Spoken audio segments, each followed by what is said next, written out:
در دل جنگل شیری با شکوه زیر سایه درختی بزرگ آرام گرفته بود. نور طلایی خورشید از میان برگ‌ها میتابید و سکوتی جادویی فضا را پر کرده بود. سگی هیله‌گر آرام به شیر که خواب بود نزدیک شد. طنابی در دست و با نیرنگ دستهای شیر خفته را محکم به درخت بست. ناگهان شیر بیدار شد. با خشم و قدرت طناب‌ها را کشید، اما طناب‌ها محکمتر از آن بود که پاره شود.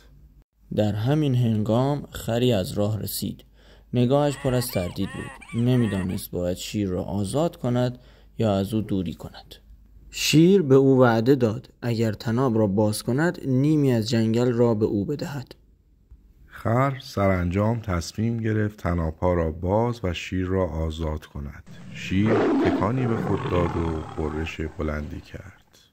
شیر رو به خر کرد و گفت جنگلی که در آن سگها شیران را بند کنند و خران آزادشان سازند دیگر ارزش زیستن ندارد.